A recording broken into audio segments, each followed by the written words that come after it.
राजधानी रांची से एक बड़ी खबर सामने आ रही है। 48 करोड़ की लागत से बने 7 मंजिला नगर निगम भवन की हालत जर्जर। उद्घाटन के 3 वर्ष बाद ही हुआ भवन जर्जर। तत्कालीन मुख्यमंत्री रघुवर दास के कार्यकाल में हुआ था शिलान्यास। मुख्यमंत्री हेमंत सोरेन ने किया था उद्घाटन। नए भवन के टाइल्स, मार्बल और अन्य चीजें लगी है उखड़ने। भवन में बने बाथरूमों की दीवारें दरकने लगी है, नहीं आता है नलों से पानी। आपको बता दें, भवन में बने 3 वर्ष के बाद भी अब तक जुड़कों को नहीं किया गया है हैंडओवर। खुलने लगी है घटिया निर्माण की पोल। कई जगह दीवारों में दरार। बारिश के दौरान भवन में सीपेज बनी बड़ी समस्या। इस वक्त की ये बड़ी खबर आपको बता दें राजधानी रांची से, जहां 48 करोड़ की लागत से बने 7 मंजिला नगर निगम भवन की हालत जर्जर हो गई है।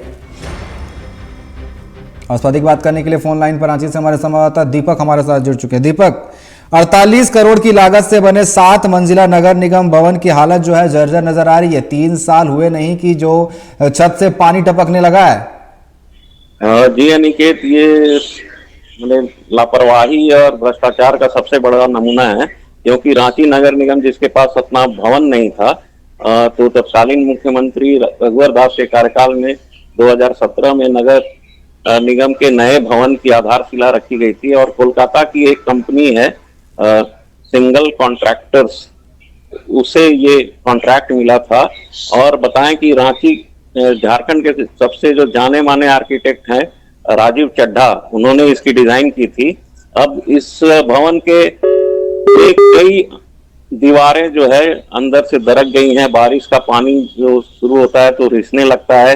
कई टाइल्स और मार्बल, जो बाथरूम के अधिकतर बाथरूम के मार्बल और टाइल्स उखड़ गए हैं। और बाथरूम में लगा जो नल है उसमें भी पानी नहीं आता है। किसी भी बाथरूम में पानी की सुविधा नहीं है। इसके अलावा जो पार्किंग स्थल है, जो नीचे जो पार्किंग में जो ये लगाई गई थी रेड कलर के मार्बल लगाए गए थे, टाइल्स लगाए गए थे, पेवमेंट लगाए गए थे, वो कई जगह उखड़ गए हैं। और इससे अनहोनी की समस्या हमेशा बनी रहती है और साफ सफाई का यहाँ पे ख्याल नहीं रखा जाता है।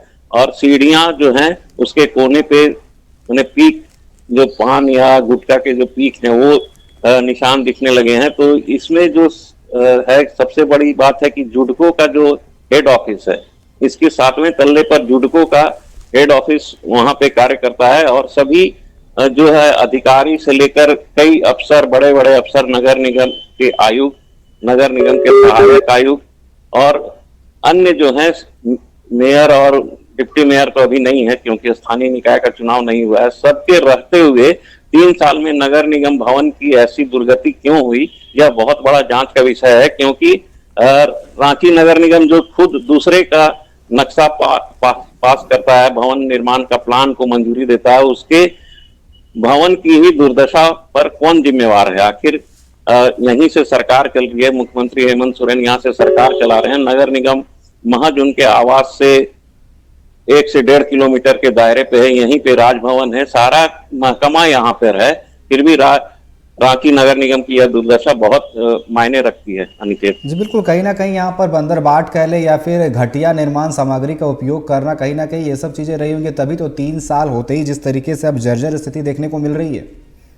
हाँ जी, एकदम ये बिल्कुल कह सकते हैं हम कि निर्माण कार्य में जरूर लापरवाही बरती गई होगी। क्योंकि जो एस्टिमेट के हिसाब से जो गिट्टी, बालू और मिक्सचर का जो अमाउंट होता है वो प्रोपोर्शनेट होता है, उसे ठीक से नहीं लगाया गया होगा। और क्यूरिंग जो होती है, जो पिलर बनाए जाते हैं उसकी जो क्यूरिंग होती है वो ठीक से नहीं की गई होगी। इसलिए ही ये समस्या उत्पन्न आ रही है। क्योंकि टाइल्स उखड़ रहे हैं, मार्बल उखड़ रहे हैं। कई जगहों पर तो दीवार पे लगे जो बाथरूम के पास जो ये पिलर है उसका सारा चीज, फ्लोरिंग जो है वो उखड़ गया है। तो ये बहुत चिंताजनक बात है। इतना ही नहीं, यहाँ पर कहा जाता है कि सेंट्रलाइज्ड एसी, एयर कंडीशन की सुविधा है, लेकिन कई मालों पर जो है 7th फ्लोर में कई जगहों पर ये सेंट्रलाइज्ड एसी काम ही नहीं करता है अनिकेत। जी बिल्कुल, आपका बहुत बहुत धन्यवाद हमारे साथ जुड़ने के लिए और तमाम जानकारी देने के लिए।